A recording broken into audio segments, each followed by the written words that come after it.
Hi friends, எல்லாரும் எப்படி இருக்கீங்க? நம்ம இன்னைக்கு ஒரு சைனீஸ் டிராமா பார்க்க போறோம். இந்த டிராமாவில் ஒரு குட்டி பையன் அவனுடைய அம்மாவை ரெண்ட்டுக்கு எடுக்கிறான். அதுல நிறையவே காமெடி இருக்கும். ரொம்ப சூப்பரான ஒரு டிராமா. அதனால மிஸ் பண்ணாம, டைம் வேஸ்ட் பண்ணாம சீக்கிரமாவே கதைக்குள்ள போயிடலாம். டிராமாவோட ஓப்பனிங்லேயே பார்த்தோம்னா ஒரு பொண்ணையும் அம்மாவையும் ரெண்டு பேரும் மிரட்டிக்கிட்டு இருக்காங்க. இப்பவே எங்களுடைய காசு கொடுக்கலன்னா உன் காலை வெட்டிடுவேன்னு சொல்லி மிரட்டிட்டு இருக்க. அந்த பொண்ணும் அம்மாவும் செமையா பயந்து போயிருக்காங்க. அந்த பொண்ணுடைய அப்பா தான் அந்த கடனை வாங்கியிருப்பாரு போல இருக்கு. ஆனா அவர் எங்கேயோ கடனை வாங்கிட்டு ஓடி போயிட்டாரு. இவங்க ரெண்டு பேரையும் மிரட்டிக்கிட்டு இருக்கானுங்க கடன்காரனுங்க. அதுலயும் அந்த அம்மா ரொம்பவே பயந்து போயிருக்காங்களா. அவங்க பயந்து போயிருக்காங்கன்னு கூட பார்க்காம காலை வெட்டுறதுக்காக ஒரு பெரிய வாளை எடுத்து உன் காலை காட்டு, நான் இப்பவே வெட்டி எடுத்துட்டு போறேன், உன் ஹஸ்பண்ட் கடன் கொடுக்க மாட்டேங்கிறான், நீயும் கொடுக்க மாட்டேங்கிறேன்னு சொல்லிட்டு காலை வெட்ட போக அந்த பொண்ணு பயந்துகிட்டு இருந்தவளும் ஒரு கட்டத்துல தைரியமாயிட்டு என்ன பண்ணிட்டு இருக்கீங்க, நிப்பாட்டுங்க, அந்த காசை நான் கொடுக்குறேன் அப்படின்னு சொல்ல, உன்னால எப்படி கொடுக்க முடியும்னு கேட்க, எனக்கு கொஞ்சம் டைம் மட்டும் கொடுங்க, நான் கொடுக்குறேன், ஒரு மாசம் எனக்கு டைம் கொடுங்கன்னு சொல்லி மனசுக்குள்ளேயே யோசிக்கிறா. எப்படியாவது இவனுங்கள்ட்ட டைம் கேட்டு கொஞ்ச நாள்ல இந்த ஊரை விட்டு ஓடி போயிடணும், எப்படி இவனுங்களுக்கு 10 மில்லியன் எப்படி கொடுக்க முடியும், எதையாவது பண்ணி ஓடி போயிடணும்னு சொல்லி யோசிச்சுக்கிட்டு இருக்க. ஆனா அந்த கடன்காரனும் நீ எனக்கு 3 நாள்ல அந்த கடனை அடைக்கணும்னு கேட்கிறான். ஆனா இந்த பொண்ணு இருந்துட்டு, இல்ல என்னால 3 நாள்ல கொடுக்க முடியாது, நான் கேட்டது ஒரு மாசம் எனக்கு டைம் கொடுங்கன்னு கேட்டிருக்கேன், ஒரு மாசம் எனக்கு டைம் கொடுங்கன்னு சொல்ல, இல்ல முடியாது, நீ 3 நாள்ல எனக்கு தரேன்னு சொன்ன, 3 நாள்ல தரேன்னு சொல்லி நான் உனக்கு டைம் கொடுக்குறேன், அப்படி இல்லன்னா உன் கழுத்தை வெட்டுவேன்னு சொல்ல, அந்த பொண்ணு கழுத்தை கட்டிட்டு நிக்கிறா. கழுத்தை கட்டிக்கிட்டு என்ன வெட்டு, இப்பவே வெட்டுங்க, இவனும் வாள் எடுத்து விட்டு போனவன் கொஞ்சம் பயந்து போயிடுறான். அதுக்கப்புறம் எப்படியோ அவனுங்களை ரெண்டு பேத்தையும் சமாளிச்சு வெளியே துரத்தி விட்டுட்டு, அப்பாடா இப்பதான் நிம்மதியா இருக்கு, அவனுங்களா போயிட்டானுங்க. அம்மா வேற ஏற்கனவே உடம்பு சரியில்லாத இருக்காங்க, நம்ம வீடு வேற இப்ப கஷ்டத்துல இருக்கு, இது எல்லாத்தையும் எப்படி மாத்துறதுன்னு தெரியலையே, எதையாவது பண்ணி ஆகணும்னு யோசிச்சுக்கிட்டு இருக்க. அந்த சமயத்துல ஒரு லக்ஸரியான கார் ஒண்ணு வருது. அந்த காருக்குள்ள இருந்து ஒரு குட்டி பையன் இறங்கி வரான். அதுவும் ஹீரோயின் முன்னாடி வந்து நிக்கிறானா, அவளும் இவன் யாருக்காக வந்து நிக்கிறான் அப்படின்ட்டு சுத்தி சுத்தி யாருக்கோ வேற யாருக்கோ வந்திருக்கான்னு நினைச்சிட்டு திரும்பி பார்க்க, ஆனா அந்த குட்டி பையன் இருந்துகிட்டு நான் உங்ககிட்ட பேசுறதுக்காக வந்திருக்கேன்னு சொல்ல, இவ்வளவு ஷாக் ஆயிட்டு என்ன கிட்டயா அப்படின்ட்டு கேட்க, ஆமா ஏ குட்டி பையா, நீ ஏதோ தப்பான ஆளை தேடி வந்திருக்கேன்னு நினைக்கிறேன் அப்படின்னு சொல்ல, இல்லையே நான் கரெக்டான ஆளை தேடி தான் வந்திருக்கேன், நான் உங்களை தான் தேடி வந்திருக்கேன் அப்படின்ட்டு அவளுடைய ஹிஸ்டரியே சொல்லிக்கிட்டு இருக்கான். உன்னுடைய ஏஜ் 27, உன்னுடைய ஹைட் இது, உன்னுடைய வெயிட் இது, உனக்கு ஒரு அப்பா அம்மா இருக்காங்க, அந்த அம்மாவுடைய பேரு சென், உங்க அப்பாவுடைய பேரு அப்படின்ட்டு அவளுடைய குலங்கோத்திரத்தையே சொல்லிக்கிட்டு இருக்க. இவனும் ஷாக் ஆயிட்டு, இதெல்லாம் உனக்கு எப்படிடா தெரிஞ்சிச்சு, நீ யாருன்னு கேட்க, அவனும் தன்னை இன்ட்ரோடியூஸ் பண்ணி வைக்கிறான். என்னுடைய நேம் ஷியோ, நான் உங்ககிட்ட தனியா பேசணும், ஒரு நல்ல பிளேஸ்ல போயிட்டு பேசலாமான்னு கேட்க, அப்படியே ரெண்டு பேரும் ஹோட்டல்ல உட்காந்து பேச ஆரம்பிக்கிறாங்க. அப்ப அந்த குட்டி பையன் இருந்துட்டு, நான் உனக்கு ஒரு ஹெல்ப் பண்றதுக்காக வந்திருக்கேன்னு சொல்ல, இது கேட்டவனே இவளுக்கு ஷாக் ஆயிடுச்சு. அந்த நேரம் வர தண்ணி குடிச்சிட்டு இருந்திருப்பாளா, அது பொறையே ஏறிடுது. நீ என்ன சொல்லிக்கிட்டு இருக்கேன்னு கேட்டா, அதுக்காக நீ ஒரு வேலை செஞ்சாகணும், நீ டெய்லி என் கூடயே இருக்கணும், என் கூட சாப்பிடணும், என் கூட தூங்கணும் அப்படின்னு சொல்ல, அதுக்கு ஹீரோயினும், நீ என்னடா சொல்லிக்கிட்டு இருக்க, அதுக்கு நீ கல்யாணம் பண்ணிக்கணும், ஆனா நீ குட்டி பையனா இருக்க, கிண்டர் கார்டன்ல படிக்கிற வயசுல நீ என்னென்னலாம் கேட்டுட்டு இருக்க, நான் ஒன்னும் உன்னுடைய அம்மா இல்லைன்னு சொல்ல, ஆமா நீங்க என்னுடைய அம்மா தான், நான் சொல்ற டீலுக்கு நீங்க ஒத்துக்கிட்டீங்கன்னா உங்க அம்மாவுடைய ட்ரீட்மெண்ட்டுக்கு நான் பணம் கொடுப்பேன், அதுல உங்க அப்பா கேம்லிங் விளையாண்டு இப்ப 10 மில்லியன் கடன் வச்சிருக்காரு இல்லையா, அதையும் நான் கட்டிடுவேன் அப்படின்னு சொல்ல, அப்ப நம்ம ஹீரோயினும் யோசிக்கிறா, இந்த குட்டி பையனை பார்த்தாலும் பெரிய பணக்கார விட்ட பிள்ளை மாதிரி தான் இருக்கு, இவன் சொல்ற டீலுக்கு ஒத்துக்கலாமா அப்படின்ட்டு யோசிச்சோலும், சரி நான் உன்னுடைய டீலுக்கு ஒத்துக்கிறேன், ஆனா என்னுடைய பிரைஸ் கொஞ்சம் அதிகமாவே இருக்குமே அப்படின்னு கேட்க, அதை பத்தி நீ ஒன்னும் கவலைப்பட தேவையில்லை அப்படின்ட்டு ஒரு செக் கொடுத்து, இதுல பிளாங்க் செக், உனக்கு எவ்வளவு வேணுமோ ஃபில் பண்ணிக்க அப்படின்ட்டு ஒரு பிளாங்க் செக் நீட்ட, அவளும் அதுல ஒரு 2 மில்லியன் போட்டுட்டு, இதுல நான் இப்போதைக்கு 2 மில்லியன் அட்வான்ஸா எடுத்துக்கிறேன், எனக்கு அதுக்கப்புறம் 10 மில்லியன் வேணும்னு சொல்லி கேட்டுட்டு இருக்கா. ஓகேன்னு சொல்லிட்டு அவன் கூட ஒரு பாடி கார்டு இருக்கான், அவன் கிட்டயும் கண்ணை காட்ட 2 வைனை கொண்டு வந்து கொடுக்குறான். அந்த வைனை ரெண்டு பேருமே சேஸ் பண்ணி குடிக்கிறாங்க. ரெண்டு பேருமே அந்த வைனை ஃபுல்லா குடிச்சிடுறாங்க. ஆனா ஹீரோயினுக்கு மட்டும் மயக்க வர மாதிரி இருக்கு. என்னது இந்த வைன்ல என்ன ப்ராப்ளம், ஏன் எனக்கு இவ்வளவு ஸ்ட்ராங்கா மயக்க வர மாதிரி இருக்கே அப்படின்ட்டு அவ தள்ளாடிக்கிட்டு இருக்க. ஹீரோயின் மயங்கி போய் விழுவறல அந்த பாடி கார்டு தான் பிடிக்கிறான். அடுத்த கொஞ்ச நேரத்துல இந்த குட்டி பையன் ரொம்ப உஷார் தான் போல, அந்த வைனை ஊத்தி குடிக்கிற மாதிரி ஆக்டிங் பண்ணிட்டு அந்த வைனை ஃபுல்லாவே அப்படியே திரும்பவும் அதே கிளாஸ்ல துப்பிடுறான். அடுத்த கொஞ்ச நேரத்துல ஹீரோயினும் மயக்கத்துல எங்கே போறா, அவளுடைய ட்ரெஸ்ஸை கழட்டி போட்டுட்டு இன்னர்ஸோடைய அப்படியே பெட்ல படுத்து தூங்குற மாதிரி இருக்கு. ஆனா கூட யாரோ இருக்காங்க. இந்த குட்டி பையனும் டோருக்கு வெளியே இருந்து அம்மா அப்பா குட் நைட் அப்படின்ட்டு வெளியே ஓடி போயிடுறான். அவன் நல்ல போதையில இருக்கிறதால தூக்கத்திலேயே அவன் உடம்பெல்லாம் தடவி விட்டுக்கிட்டே இருக்கா. அப்பயும் கண்ணை முடிச்சு பார்த்துட்டு, இந்த பையன் ரொம்ப ஹேண்ட்ஸமா இருக்கானே, யார் இவன், இவன் கூட படுத்திருக்கானே அப்படின்ட்டு அவன் கண்ணத்தெல்லாம் தடவி விட்டு பாத்துட்டு இருக்க. ஹீரோவும் கண்ணை முடிச்சிடான். அவனும் இவ்வளவு பார்த்துட்டு, நீ யாரு, நீ எதுக்காக இங்க வந்து கேட்டா, அவ அதே கேள்வி கேட்டுட்டு இருக்கா. நீ யாரு, என்னுடைய ரூம்ல என் பெட்ல நீ எதுக்காக இருக்க, உன்னை இங்க யார் அனுப்பி வச்சான்னு கேட்க, அதை நான் தான் கேட்கணும், இது என்னுடைய ரூம், என்னுடைய பெட், உன்னை இங்க யார் அனுப்பி வச்சா அப்படின்ட்டு இவன் மேல படுத்திட்டு கேட்டுட்டு இருக்கான். இவளுக்கு அப்பதான் சுய நினைவே வருது. ஹீரோவும் விலகி உட்காந்துட்டு, இப்ப சொல்லு உனக்கு எவ்வளவு கொடுத்தாங்க அப்படின்னு சொல்லி கேட்க, இவளும் பார்த்துட்டு அவளுடைய பேக்ல இருந்து கொஞ்சம் காசு எடுத்து கொடுத்துட்டு, இதுல உன்னுடைய பணம் எவ்வளவு வேணுமோ எடுத்துட்டு சேஞ்சி நீயே எடுத்துக்கு அப்படின்னு சொல்லி கொடுக்க, அவன் இவளையே பார்த்துட்டு இருக்கான். ஆனா இவ அந்த பணத்தை அவன் மேலே போட்டுட்டு அங்க இருந்து கிளம்பிடுறா. இவனும் அந்த பணத்தை 2 வரலால எடுத்து வச்சுட்டு சிரிச்சுட்டு பாத்துட்டு இருக்கான். அப்ப அவனுடைய குட்டி பையனும் டோரை ஓபன் பண்ணிட்டு பாக்க, ஷியோ இந்த முட்டாள்தனத்தை நீதான் பண்ணியான்னு கேட்க, ஆமா அவங்க என்னுடைய அம்மா, அதனால அவங்க கிட்ட ரெஸ்பெக்டா நடந்துக்குங்க அப்படின்னு சொல்லிட்டு ஒரு பேப்பரையும் கொடுக்குறான். அக்ரிமெண்ட் பேப்பர் போல இருக்கு. ஹீரோவும் அந்த அக்ரிமெண்ட் பேப்பர் எடுத்து வச்சுட்டு அவனுக்கு பழைய ஞாபகம் ஒண்ணு வருது. ஆக்சுவலா அந்த குட்டி பையன் பிறக்கிறதுக்கு முன்னாடி யாரு கூடயும் இவனுக்கு ஒன் நைட் ஸ்டாண்ட் ஆயிருக்கு. அதை பத்தி நினைச்சு பார்த்துட்டு, நீ என்ன பண்ணணும்னு நினைக்கிற, உனக்கு தெரியுமா அவதான் உன்னுடைய அம்மான்னு, அவ உன்னுடைய அம்மான்ட்டு இங்க வந்து உன்னை கடத்தி வச்சுட்டு என்கிட்ட 50 மில்லியன் வேணும்னு சொல்லி கேட்டேன்னா நான் என்ன பண்றதுன்னு கேட்க, அவங்க என்னுடைய அம்மா அந்த மாதிரி எல்லாம் பிளாக் பிளாக் எல்லாம் பண்ண மாட்டாங்கன்னு சொல்லிட்டு இருக்கான். ஆனா இதுக்கு முன்னாடி ஷியோ பிறக்கிற டைம்ல ஹீரோவும் அவளை தேடி போயிருந்திருப்பான். அப்ப அவனுடைய அசிஸ்டன்ட் மூலியமா அவனுக்கு ஒரு நியூஸும் கிடைச்சிருந்திருக்கும். ஹீரோயின் குட்டி பையனை கொடுக்கறதுக்காக 50 மில்லியன் வேணும்னு கேட்டிருக்கா. அது அசிஸ்டன்டும் இவங்கிட்ட வந்து சொல்லி இருந்திருப்பான். அதனால இவனுக்கு நம்பிக்கையே இல்ல. அதனால நம்ம ஹீரோயினை அவன் திட்ட இவனுக்கு குட்டி பையனுக்கு சமய கோவம் எடுத்து அவன் கார்லயே குத்தி விட்டுட்டு இன்னொரு டைம் என் அம்மா பத்தி இந்த மாதிரி பேசாதீங்கிறான். அதனால ஹீரோவும் சரி சரி அவளை ஒன்னும் நான் தப்பாலாம் பேச மாட்டேன் வான்னு சொல்லிட்டு மடியில உட்கார வச்சுட்டு அவங்க கிட்ட பேசினா அவன் இருந்துட்டு நீங்க மட்டும் தான் நம்ம ஃபேமிலியில இந்த மாதிரி இருக்கீங்க, நானும் கிராண்ட்மாவும் இந்த மாதிரி கிடையாது, நான் இப்போதைக்கு கிளம்புறேன்ட்டு ஓடி போயிடுறான். நம்ம ஹீரோயின் கிளம்பி வெளியே ஓடி வந்தா இல்லையா, அந்த வீட்டை விட்டு வெளியே போயிடலான்ட்டு வெளியே போய்கிட்டு இருக்க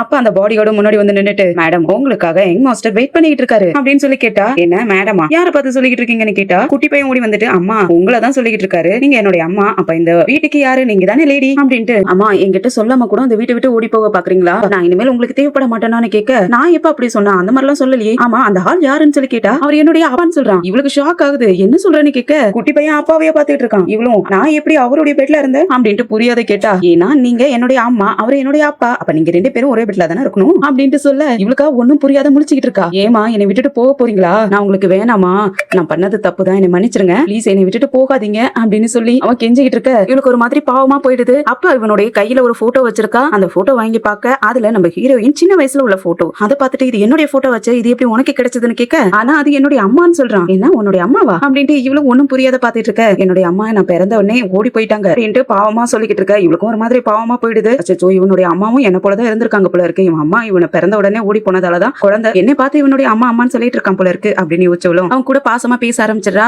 எதுக்கும் கவலைப்படாத, அம்மா எப்பயுமே உன் கூட இருப்பேன், அம்மா எப்பயுமே உன்னை லவ் பண்ணுவேன்னு சொல்ல அவனுக்கு ரொம்ப ஹாப்பி ஆயிடுது. அந்த நேரம் பார்த்து ஒரு பொண்ணு உள்ள வர அவன் நம்ம ஹீரோயினை பார்த்துட்டு நீயா அப்படிங்க இவளுக்கும் அவள தெரியும் போல இருக்கு, சீனியர் அப்படின்ட்டு அவளுடைய பேரை சொல்றா. ரெண்டு பேத்துக்குமே ஒருத்தருக்கு ஒருத்தர் தெரிஞ்சிருக்குது. அந்த பொண்ணு இவளை பார்த்து நீ என் வீட்டுல எதுக்காக வந்தேன்னு சொல்லி கேட்க என்ன இது உன்னுடைய வீடா, அது சரி உன்னுடைய வீட்டுக்கு நான் எப்படி வந்தேன்னு சொல்லி இவளே வேணும்னே கேட்க என்ன சொல்ற அப்படின்ட்டு குட்டி பையனை பார்த்தவளும் ஓ சின்ன பையனை கூட பார்க்காம அவனை சீட் பண்ணி நீ உள்ள வந்துட்டியா அப்படின்ட்டு குட்டி பையனும் பக்கத்துல எடுத்து வச்சிரு ஷியோ அவகிட்ட எல்லாம் போக கூடாது, அவ கெட்டவங்கிற மாதிரி சொல்ல அவங்க ஒன்னும் வேற யாரும் கிடையாது, அவங்க என்னுடைய அம்மா அப்படின்ட்டு நம்ம ஹீரோயினுக்கு சப்போர்ட் பண்றான். ஓ அதுக்குள்ளேயே என் பையனை நீ மயக்க வச்சிட்டியாடி அப்படின்ட்டு குட்டி பையன் கிட்டே ஹீரோயினை பத்தி தப்பு தப்பா சொல்லிக்கிட்டு இருக்கா. அவ ஒரு பொய் சொல்றவ, அவ கெட்ட பொண்ணு, அவ ரொம்ப அழுக்கானவ, நீ எவ்வளவு பெரிய பணக்காரன், உன் மேல எல்லாம் அவ கைய வச்சானா கூட உன் மேல அழுக்கெல்லாம் கூட ஒட்டிக்கும் அப்படின்லாம் சொல்லி பயமுடுத்துற மாதிரி பேச இவனுக்கு சமய கோவம் ஆயிடுது. என் அம்மா ஒன்னும் பொய் சொல்றவங்க கிடையாது அப்படின்ட்டு ஹீரோயின் பக்கத்துல போய் நின்னுக்கிறான். இவளுக்கு சம கோவம் ஆயிடுது. அது எப்படி உன்னை பார்த்து என்னுடைய அம்மான்னு சுயோ சொல்லலாம் அப்படின்ட்டு அந்த பாடி கட்டிட்டையும் பிடிச்சி சமையா திட்டிட்டு இருக்கா. நீ எப்படி அவளை வெளில விடலாம், அவனுக்கு தான் ஒண்ணும் தெரியாது, ஆனா உனக்கு தெரியாதுன்னு சொல்லி செம்மையா போட்டு திட்டிட்டு இருக்க. நீ இத்தனை வருஷம் ஆனதுக்கு அப்புறமும் நீ மாறவே இல்ல, இன்னும் அப்படியே தான் இருக்கல அப்படின்ட்டு ஹீரோயின் கேட்க இவளும் கோவப்பட்டு திட்ட ஆரம்பிச்சிடா. எல்லாம் என் முன்னாடி பேசுறவளா, சின்ன வயசுல பிரெக்னன்ட் ஆயிட்டு ஓடி போனவதான் அவ்வளவு தைரியம் இருந்தா என்கிட்ட எதிர்த்து பேசுவேன்னு சொல்லி கேட்கறதுக்கு வாய முடியா, தேவையில்லாத முட்டாள்தனமா பேசிக்கிட்டு இருக்காத, நான் ஸ்கூல் படிக்கிற டைம்ல எனக்கு உடம்பு சரியில்லாததாலதான் நான் ஸ்கூல்ல விட்டு நின்று தேவையில்லாத ரூமர்ஸ் பரப்பி விடாத. அதுக்கு அந்த பொண்ணு இருந்துகிட்டே என்ன நீ உடம்பு சரியில்லாத இருந்தியா அப்படின்னா உன்னோட வயிறு மட்டும் அவ்வளவு பெருசா இருந்துச்சு, நீ பிரெக்னன்ட் இருந்தது எல்லாருக்குமே தெரியுமே அப்படிங்கிற மாதிரி சொல்ல அப்ப இந்த பொண்ணுக்கு ஒரு பழைய ஞாபகம் எல்லாம் வர ஆரம்பிக்குது. இவ ஹாஸ்பிட்டல்ல அட்மிட் பண்ணி இருக்கிறப்ப அவங்க அம்மா நல்லா சாப்பிடு சீக்கிரமா நீ திரும்பவும் ஸ்கூலுக்கு போகலாம் அப்படின்னு சொல்லி இருந்திருப்பாங்க. அதெல்லாம் நினைச்சு பார்த்துட்டு கன்ஃபியூஷன் ஆகிட்டு இருக்கா. ஆனா ஷியோ ஹீரோயினுக்கு சப்போர்ட் பண்ணி அந்த பொண்ணு திட்டிட்டு இருக்க. இவளுக்கு செம்ம கடுப்பாகிட்டு இருக்கு. நான் உங்க பின்னாடி எவ்வளவு தூரம் சுத்திக்கிட்டு இருக்கேன், யாருக்கு வேணாலும் நீங்க சப்போர்ட் பண்றீங்க, ஆனா எனக்கு சப்போர்ட் பண்ண மாட்டேங்கிறீங்களேன்னு கோவப்பட்டு இருந்தவளும் அந்த நேரம் பார்த்து ஹீரோவும் அந்த சைடு வர அவனை பார்த்தவனே அவன் கிட்ட கம்ப்ளைண்ட் பண்றதுக்காக பிரதர்ன்ட்டு ஓடி போய் பிடிக்கிறதுக்காக போக அவன் ஐசா தட்டி விட்டுட்டு வந்துடுறான். இவனும் லீன்ட்டு அவன் பின்னாடியே ஓடி போக இங்க நம்ம ஹீரோயினுக்கு குழப்பம் இன்னமும் தீரல. அவளுக்கு பழைய ஞாபகத்துல குழந்தையோட டைஃபர், குழந்தையோட பால் டப்பா, பிரெக்னன்டா இருக்கிறதுக்காக கிட்ட எல்லாம் பாப்பாங்க இல்லையா, அதெல்லாம் கூட எடுத்துட்டு வந்து அவங்க அம்மா கிட்ட கொடுத்துருப்பா. இதெல்லாம் என்னமா, இதெல்லாம் நம்ம வீட்டுக்கு எப்படி வந்துச்சுன்னு கேட்டுட்டு இருக்க. ஆனா அவங்க இவகிட்ட எல்லாத்தையும் மறைச்சிக்கிட்டு இருக்காங்க. அப்ப இவளுக்கு எதுவுமே ஞாபகத்துல இல்ல போல, எல்லாமே மறந்துருப்பா போல இருக்குது. அவங்க அம்மாவும் அதை சமாளிக்கிறதுக்காக இது யார் உனக்காக கொடுத்தது, இதெல்லாம் பக்கத்து வீட்டுக்காரங்களுக்கு, இதெல்லாம் நான் எடுத்துட்டு போறேன்னு சொல்லி ஓடி இருந்திருப்பாங்க. அதெல்லாம் இப்ப நினைச்சு பார்த்துட்டு ஒரு நிமிஷம் இரு நான் என் வீட்டுக்கு போயிட்டு வரேன்னு சொல்லிட்டு ஷியோ கிட்டையும் சொல்லிட்டு வீட்டுக்கு போக அங்க வீட்டுல அவங்க அம்மா காஃபி குடிச்சிட்டு இருக்காங்க. நீ ஓடி போனவ டோரை ஓபன் பண்ணிட்டு அம்மா எனக்கு ஒரு குழந்தை இருந்துச்சா அப்படின்ட்டு கேட்க அவங்க காஃபி குடிச்சிட்டு இருந்தவங்க எல்லாம் கூட கீழே விட்டுட்டு ஷாக் ஆயிடுறாங்க. என்னாச்சு, என்ன ஏன் இவ்வளவு பயமுறுத்தி விட்டுட்ட, எதுக்காக இந்த கேள்வி எல்லாம் கேட்டுட்டு இருக்க அப்படின்னா அவ திரும்பவும் கை பிடிச்சிட்டு கேட்டுட்டு இருக்கா. உண்மையை சொல்லுங்க எனக்கு ஒரு குழந்தை இருந்துச்சா அப்படின்ட்டு கேட்டா அவங்களும் சமாளிக்கிறதுக்காக ஆமா நீ அந்த ரூமர்ஸ் எல்லாம் நம்புறியா என்ன, அதெல்லாம் சும்மா ரூமர்ஸ் பரப்பி விட்டுட்டு இருக்காங்க, நீ அதை பத்தி எல்லாம் யோசிக்காதுன்னு சொல்லிட்டு அவளுக்கு எதையுமே சொல்லாம மறைக்கிற மாதிரி உன்னுடைய கிளாஸ்ல உன்னை பிடிக்காதவங்க எல்லாம் உன் மேல ஜலஸ் பட்டுக்கிட்டு நீ பிரெக்னண்டா இருக்க அப்படின்னு சொல்லி நீ அங்க இருந்து கிளம்பின உடனே உன்னை பத்தி தப்பு தப்பா சொல்லிக்கிட்டு இருந்தாங்க, அதெல்லாம் இப்ப யோசிச்சுக்கிட்டு இருக்க அப்படின்ட்டு அவகிட்ட மறைக்கிறதுக்காக சமாதானப்படுத்தினா. ஆனா அவ என்ன கேக்குறான்னா அப்பன்னா நான் அன்னைக்கு ஒரு பிரெக்னன்ட் கிட்டி ஒன்னு எடுத்தேன், அது யாருது, ஒருவேளை எனக்கு ஏதாவது சிஸ்டரோ பிரதரோ இருந்திருப்பாங்களோ அப்படின்ட்டு கேட்டா அச்சோ நீ என்ன பேசிக்கிட்டு இருக்க, எனக்கு வயசாயிடுச்சு இந்த மாதிரி எல்லாம் பேசாத அப்படின்ட்டு சொன்னவங்களும் ஆக்சுவலா முன்னாடி என்ன நடந்திருக்குன்னா நம்ம ஹீரோயினுக்கு கொஞ்சம் கொஞ்சமா அவ மைண்ட் அளவுல ப்ராப்ளம் ஆயிட்டு கொஞ்சம் கொஞ்சமா அவ பழைய ஞாபகத்தெல்லாம் மறக்க ஆரம்பிச்சிருந்திருக்கா. அதனால அவளை ஹாஸ்பிட்டல்ல வச்சுதான் பாத்துருந்திருப்பாங்க. அப்ப டாக்டரும் இவ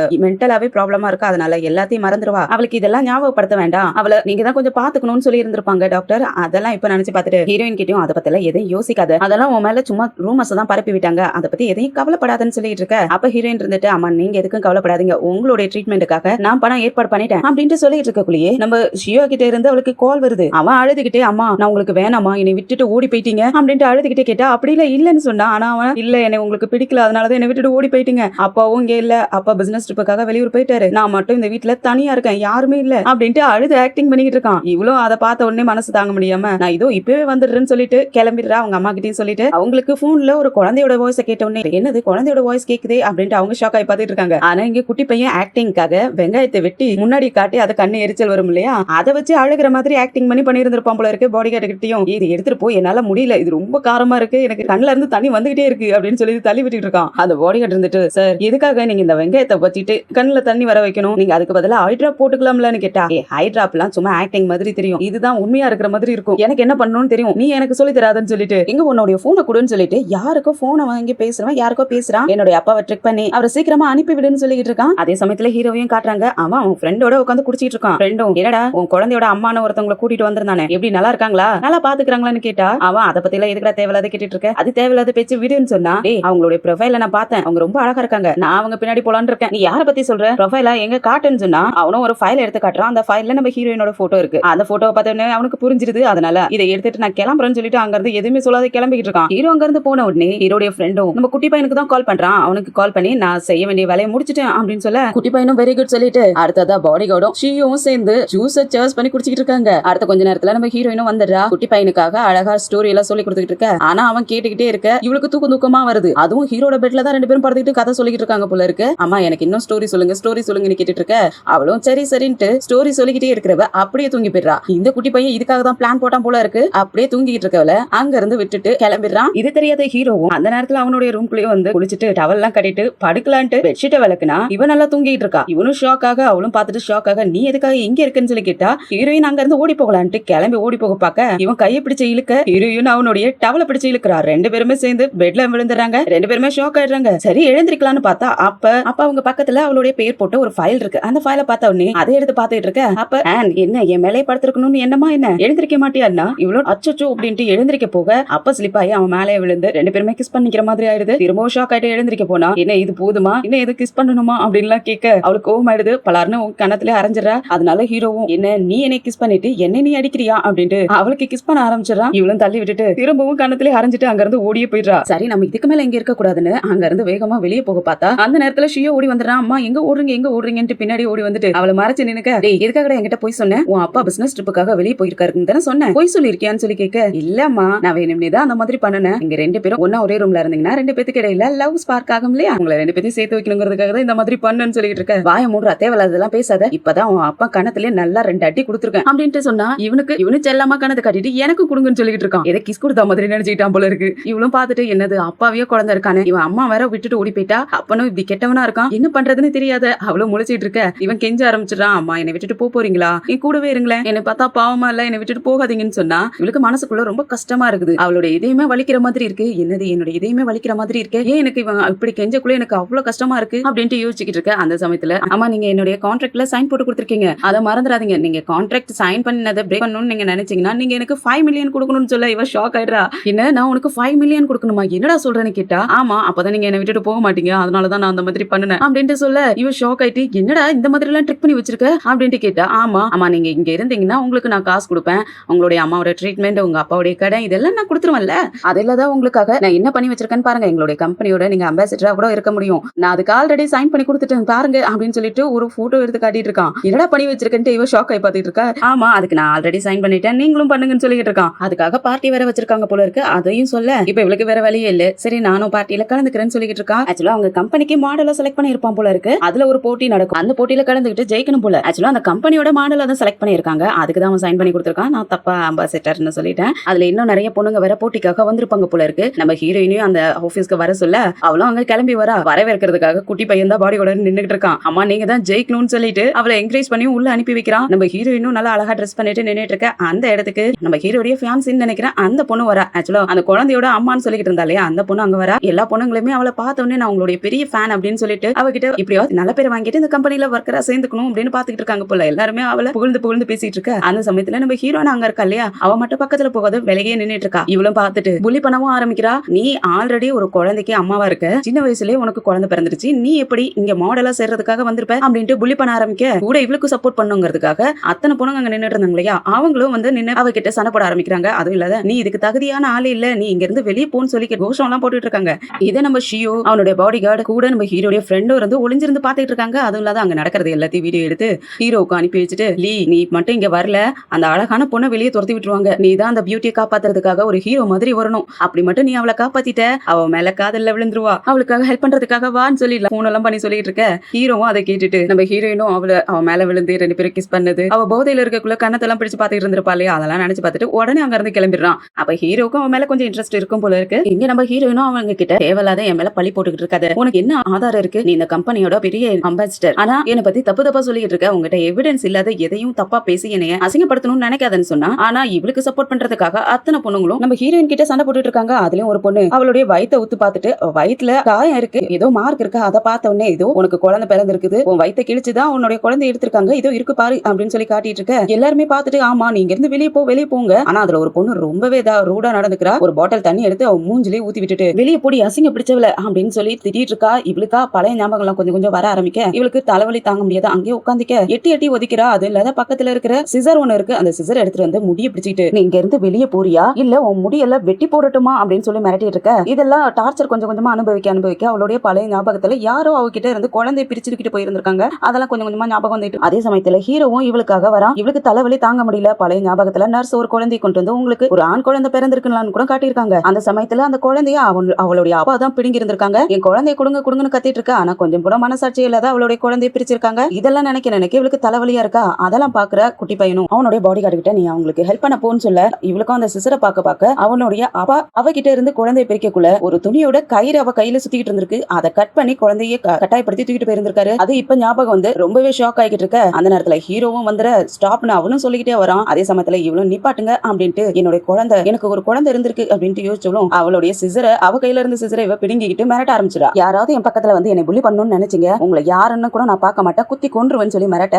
அந்த மாடல் போனா இருந்துட்டு, ஏய் நான் தான் உனக்கு ஜட்ஜ், நான் தான் உனக்கு மார்க் போட போறேன், நீ என்கிட்டயே மிரட்டுறியான்னா நீ ஜட்ஜாரு யாரா வேணாலும் இரு, என்னை தேவையில்லாத புள்ளி பண்ண நான் உன்னை கொல்றதுக்கும் தயங்க மாட்டேன்னு சொல்லிட்டு அந்த சிசரை இவ சமய பயந்து போயிடுறா. அதனால அந்த சிசரை இவ கீழே போட்டுறா. இதெல்லாம் ஹீரோவும் பாத்துருப்பான் இல்லையா, அவனும் சிரிச்சுக்கிட்டே நின்னுட்டு இருக்கான். நம்ம ஹீரோயினும் நீ தேவையில்லாத நீ ஜட்ஜுங்கிறதுக்காக எல்லாத்தையும் புள்ளி பண்றது, என்கிட்ட இந்த மாதிரி கேவலமா நடந்துக்கிறது அது சரியா இருக்குமா, நான் முதல்ல மாதிரி நினைச்சிட்டு இருக்காத உங்ககிட்ட பயந்துகிட்டு இருக்க, திரும்பவும் என்னை ஏதாவது புள்ளி பண்ணனா என்ன பண்ணுவனே தெரியாதுன்னு சொல்லி மிரட்டிட்டு இருக்கா. இவளுக்கா செம்ம கோவமா இருக்கு. இவ சரியான முட்டாளா இருந்தவ எப்படி இவ்வளவு தைரியமானா அப்படின்ட்டு யோசிச்சுட்டு இருக்கக்குள்ளே ஹீரோவை பாத்துறா. ஹீரோவை பார்த்தவனே லீன்ட்டு பக்கத்துல ஓடி போய் அவனுடைய கையை பிடிச்சிட்டு, நீங்க எப்ப வந்தீங்க, இதெல்லாம் பாத்துட்டு இருந்தீங்களான்னு கேட்டா. ஆனா அப்பவும் ஹீரோ நம்ம ஹீரோயினே பாத்துக்கிட்டு நான் தப்பான டோருக்கு வந்துட்டேன்னு சொல்லிட்டு அங்க இருந்து கிளம்பிடுறான். நம்ம ஹீரோயினுக்கு யோசனையா இருக்கு, எனக்கு குழந்தை பிறந்திருக்கு, அது எனக்கு மறந்து போயிருக்கு, என்னுடைய அம்மாவும் இதை பத்தி சொல்லவே இல்ல, ஏதோ ஒன்னு சீக்ரெட் இருக்கு, என் அம்மா என்கிட்ட இருந்து மறைச்சிட்டு இருக்காங்கன்னு யோசிச்சுட்டு இருக்கிறதோட தான் இந்த பார்ட் முடியுது. அடுத்த பார்ட்ல என்ன நடக்குதுன்னு வெயிட் பண்ணி பார்க்கலாம். இந்த வீடியோ பிடிச்சிருந்துச்சுன்னா லைக் பண்ணுங்க, உங்க ஃப்ரெண்ட்ஸ் அண்ட் ஃபேமிலிக்கு ஷேர் பண்ணுங்க, அப்படியே நம்ம சேனலை சப்ஸ்கிரைப் பண்ணி பெல் ஐக்கனை கிளிக் பண்ணி வச்சுக்கோங்க. அடுத்தடுத்த எபிசோட் நோட்டிபிகேஷனுக்காக அடுத்த பார்ட்ல சந்திக்கிற வரைக்கும் பாய் அண்ட் தேங்க்யூ.